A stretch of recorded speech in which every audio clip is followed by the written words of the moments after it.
إلا أن تكون تجارة عن تراض منكم ولا تقتلوا أنفسكم إن الله كان بكم رحيما۔ صدق اللہ مولانا العظیم۔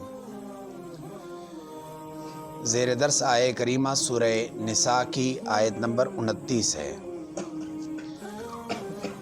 یا ایھا الذین آمنوا کے خطاب سے یہ شروع ہوئی ہے، معنی یہ کہ یہ خصوصی خطاب ہے ایمان والوں سے، اور اس خطاب میں بہت اہم مضمون ارشاد فرمایا اللہ تبارک و تعالیٰ نے۔ فرمایا لا تأکلوا اموالکم بینکم بالباطل، ہے ایمان والو مت کھاؤ اموالکم اپنے اموال کو، بینکم اپنے مابین، بالباطل باطل طریقے سے، الا ان تکون تجارتا عن تراض منکم، مگر یہ کہ وہ ہو تجارت کے ساتھ، اور تجارت بھی وہ جو تراض منکم، جو تمہارے مابین رضامندی سے طے ہو، اس طریقے سے مال کھانا درست ہے۔ ظاہری سی بات ہے کہ انسان کی معاشی جو صورتحال ہے اس کو بہتر رکھنے کے لیے، اس جسمانی قوت کو برقرار رکھنے کے لیے خوراک کی ضرورت ہے، اور اس خوراک کے لیے اللہ تبارک و تعالیٰ نے ذریعہ کو حلال کے طور پر استعمال فرمایا ہے کہ حلال ذریعے سے ہو۔ اور وہ حلال ذریعہ ہوگا کیا؟ تو اس میں بہت سارے طریقے ہیں۔ ایک یہ کہ انسان کو ایک مال ایسا ملا ہے جو اس کی ہنر کی کمائی ہے، اس کی دستکاری یعنی ہاتھ سے ہنرمندی سے کما رہا۔ ایک وہ مال ہے جو میراث میں مل رہا، ایک وہ مال ہے جو غنیمت میں مل رہا، ایک وہ مال ہے جو کسی ہدیے اور تحفے کے طور پر کسی کو مل رہا، یا اگر وہ ایسا مستحق مسکین ہے کہ جس کو کوئی آدمی صدقے کے طور پر دے رہا۔ یہ وہ امور ہیں جن کے ذریعے سے انسان کو مال حاصل ہوتا ہے، اور یہ سارے حلال ہیں۔ اور ایک طریقہ وہ ہے جو تجارت والا ہے، جو یہاں پر بیان ہوا۔ اس سے ہٹ کر جتنے بھی طریقے ہیں، یعنی نہ تو غنیمت میں ملا، نہ میراث میں ملا، نہ ہی اس کو ہدیے کے طور پر ملا، نہ ہی اس کو غریب ہونے کی وجہ سے صدقے کے طور پر ملا، ایسی صورت میں نہیں ملا، اور نہ ہی تجارت میں ملا۔ وہ مال یا تو خیانت سے ہوگا، یا دھوکے سے ہوگا، یا رشوت سے ہوگا، یا ڈاکہ زنی سے ہوگا۔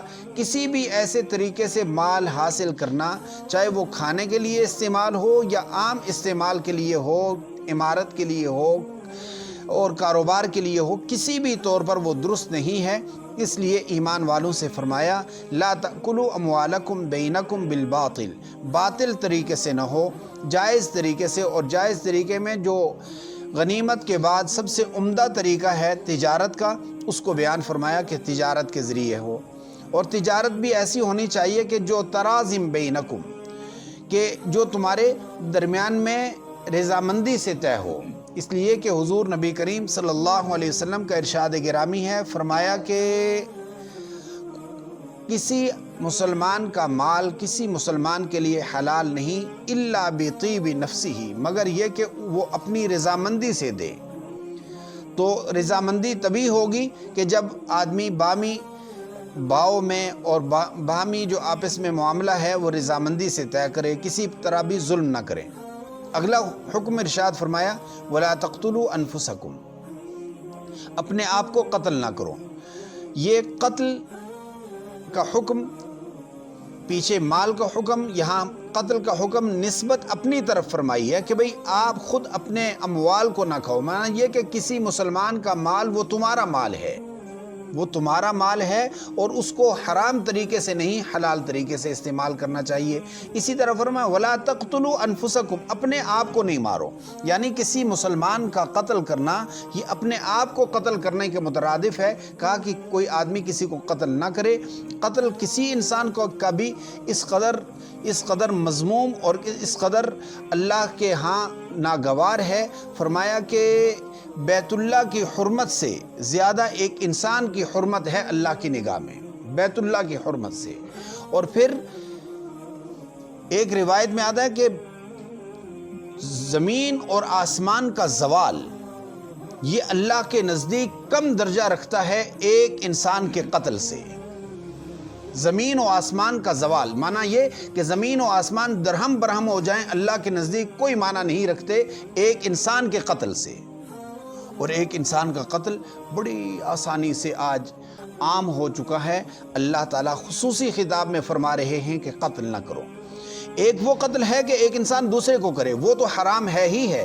انسان اپنے آپ کو قتل کرے، یہ اس کو کہتے ہیں خودکشی، اور خودکشی بھی حرام۔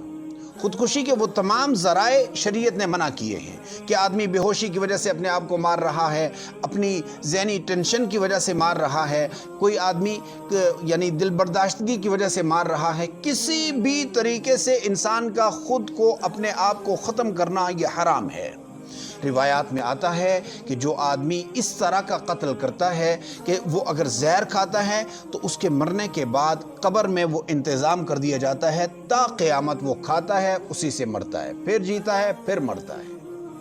کوئی لڑک کے مر گیا، پہاڑ سے گرا کے مر گیا، وہ اسی حالت میں، کوئی پھندے میں مر گیا، وہ اسی حالت میں، کوئی اپنے آپ کو بہا دیتا ہے پانی میں، وہ اسی حالت میں، اسی کیفیت میں رہتا ہے۔ کوئی یعنی ایسے لوہے کے ساتھ یا کسی گولی کے ساتھ اپنے آپ کو مارتا ہے، وہ تا قیامت اسی حالت میں رہتا ہے۔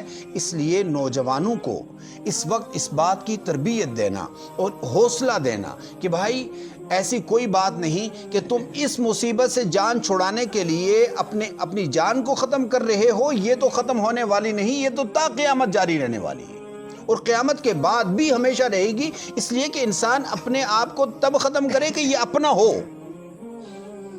انسان کا جسم، انسان کی زندگی اس کی اپنی نہیں ہے، یہ تو عاریتاً دی ہوئی ہے رب تعالیٰ کی، اور اللہ کی مخلوق پر اس طرح تصرف کرنا کہ یہ میرا ہے، میں کر رہا ہوں، اس کی گنجائش نہیں ہے۔ اس لیے نوجوانوں کو تربیت دینا اور عام معاشرے میں اس بات کی آگاہی مہم فراہم کرنا یہ حکومت وقت کی ذمہ داری ہے کہ وہ یہ کام کرے کہ لوگوں کو سہارا دے کہ ایسی بات نہیں کہ تم معاشی تنگی کی وجہ سے، اولاد کی تنگی کی وجہ سے، کسی اور پریشانی کی وجہ سے یہ کام نہ کرو، اس کے اور متبادل ذرائع ہیں۔ اللہ کریم ہمیں ان آیات کی سمجھ نصیب فرمایا ان اللہ کان بکم رحیما۔ یہ جتنے بھی احکامات ہیں تمہارے لیے یہ اللہ کی رحمت کی وجہ سے ہیں، اللہ تم پر بڑا رحیم ہے۔ اللہ کریم ہم سب پر اپنی رحمت والا معاملہ فرمائے اور ہر قسم کی تنگیوں سے ہمیں محفوظ فرما لے۔